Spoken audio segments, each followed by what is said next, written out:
Isang sumpa sa inyo, kayong mga milyonaryo na nakaupo lang sa inyong mga komportableng upuan, kumakain ng mani at umiinom ng alak habang ako'y nagdadalamhati sa anak kong ito.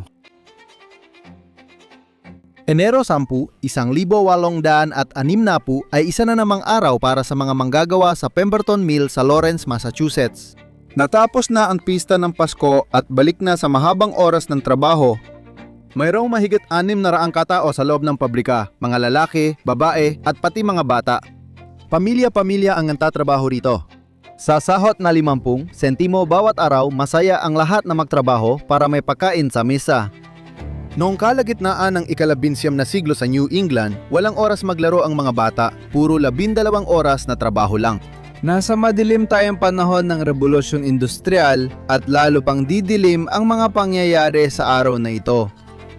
Bandang alas 5 ng hapon, ang ugong ng mga spindle at loom ay naputol ng isang malakas na ingay mula sa timog na bahagi ng gusali na parang may lindol na yumanig sa pabrika. Hindi pa man maunawaan ng mga manggagawa ang nangyayari, bigla nang bumigay ang sahig sa ilalim nila. Bigla na lang, bumagsak ang buong gusali sa kanilang mga ulo. Ilang segundo ring nagpatuloy ang pagbagsak bago tuluyang manaig ang katahimikan mula sa bunton ng mga ladrilyo, kahoy at bakal. Dito't doon, may sigaw ng tulong na bumabasag sa katahimikan. Daan-daang manggagawa ang natabunan sa ilalim ng pabrikang, ilang saglit pa lang ang nakalipas ay abalang-abala. Sa kanilang kamalasan, ito pa lamang ang simula ng pinakamasamang sakunang pang-industriya sa kasaysayan ng Estados Unidos.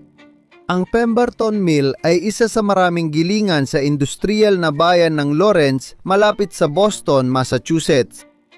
Sa 6 na gusali, mahigit 900 manggagawa, karamihan ay imigranteng Irish ang nagtatrabaho sa pinakamababang sahod. Sa pagmamay-ari ng mga kagalang-galang na industrialista na sina George Howe at David Nevin Sr., ang gilingan ay kumita ng napakalaking tubo. Pangunahing dahilan ay ang mababang sahod at mataas na produksyon. Mayroong 2,700 suliran at 700 habihan sa loob ng pangunahing gusali na itinayo lamang 17 taon na ang nakalilipas, ngunit marami ang nag-akala na masyadong mabigat ang ganoong karaming makinarya. At totoo nga, ganun nga yon. Noong araw na yon, ang mga manggagawa ay nag-aayos ng mga makina sa isa sa mga palapag. Wala namang kakaiba dahil palaging may dumarating na mga suliran at habihan. Abala pa rin ang gilingan tulad ng dati, ngunit wala pa ring senyales ng trahedya. Pagkatapos alas 4:43 ng hapon, bigla na lang bumigay ang sahig sa ika-4 na palapag sa timog na sulok ng gusali. Dahil sa bigat ng mga makina, bumagsak ang buong palapag. Bumagsak ang toneladang bakal kaya, nagsunod-sunod din ang pagbagsak ng mga palapag. Parang bahay ng baraha, bumagsak ang gusaling may habang 200 at 80 talampakan at lapad na 84 na talampakan. Tumagal lang ng ilang segundo ang pagbagsak. Naalala ng isang nagdaraan na naglakad siya malapit sa gilingan at humanga sa karangyaan nito. Pagkaraan ng 30 yarda, may narinig siyang malakas na pagbagsak. Nang lumingon siya, guho na lang ang natira sa dating gusali. Sa loob, walang kaalam-alam ang mga manggagawa kung ano ang tumama sa kanila. Bumagsak sa kanilang mga ulo ang buong estruktura ng gilingan kasama ang toniladang makinarya. Napakaliit ng tsansa na makaligtas sa pagbagsak.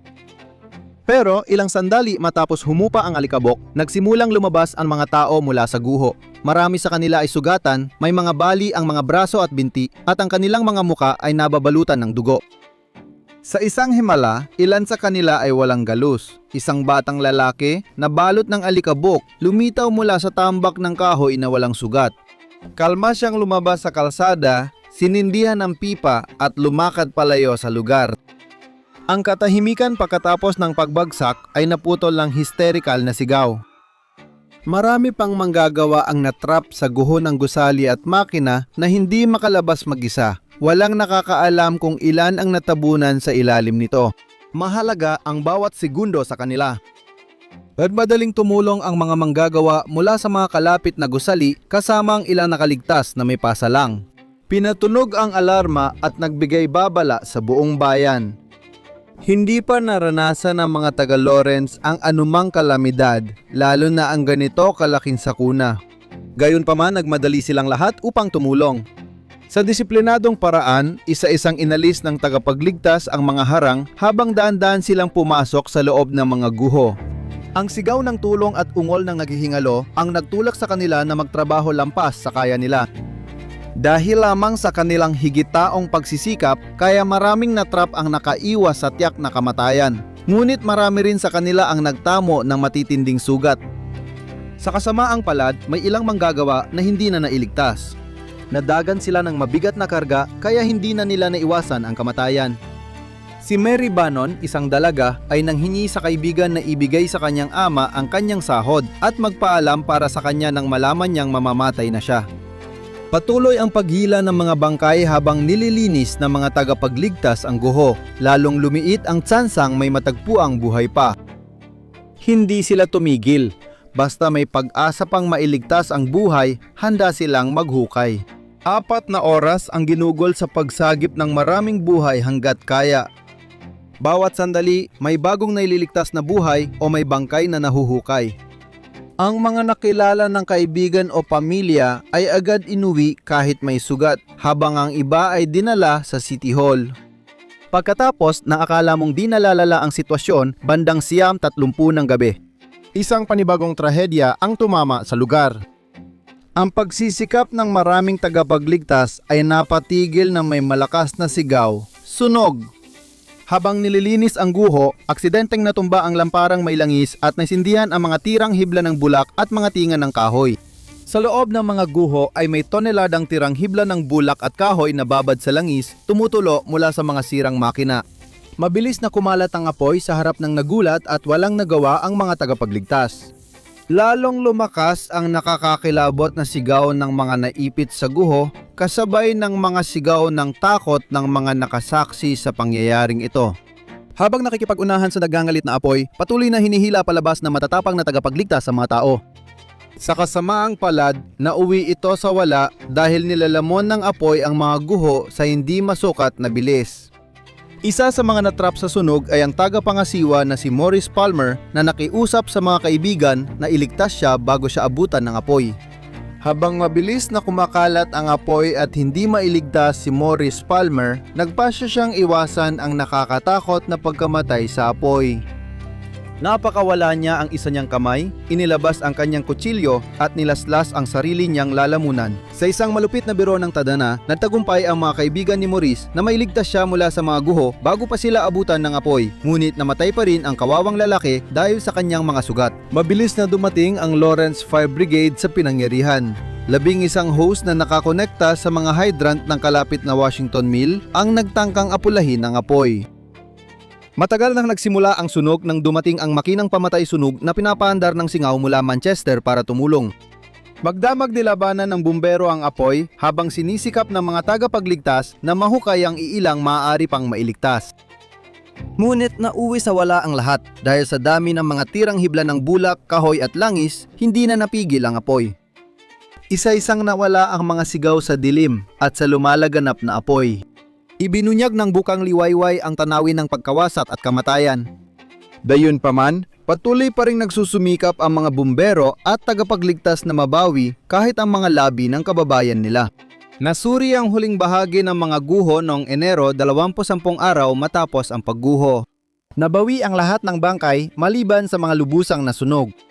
Habang may ilan na halos perpekto ang kalagayan, ang iba naman ay labis na napinsala o naputol.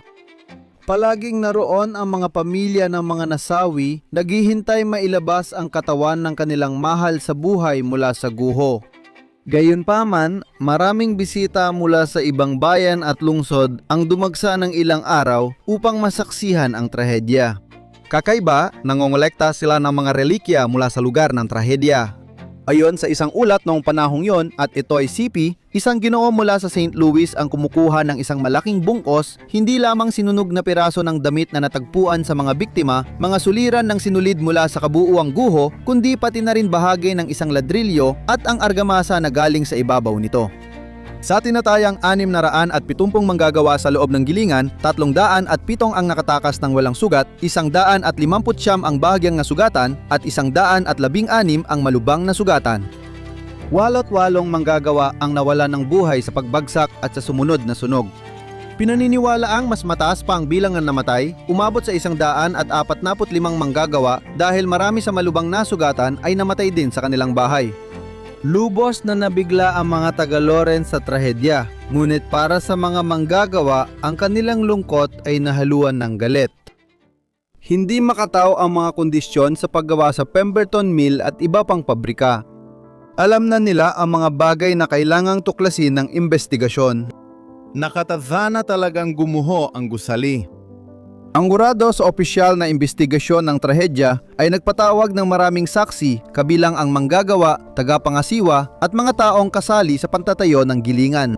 Ang huli ay napatotoo na nagreklamo sila sa arkitekto na hindi sapat ang mga pader para sa isang gusali na ganoon kalaki. Ang mga ladrilyo ay inilagay gamit ang mababang kalidad na mortar. Manipis ang pader at malalaki pa ang bintana kaya lalong humina ang estruktura. Sa silangang bahagi ng gusali, walang tore o nakausli para suportahan ang estruktura kahit karaniwang kaugalian ito. Ang kawalan ng mga ito ang naging dahilan kung bakit tumagilit ang gusali sa direksyong iyon, bumagsak na humigit kumulang 85 talampakan papuntang silangan. Lumabas sa investigasyon na may mga depekto sa pagkakahulma ang mga hungkag na haliging-yari sa hinulmang bakal na sumusuporta sa sahig at mga kahoy.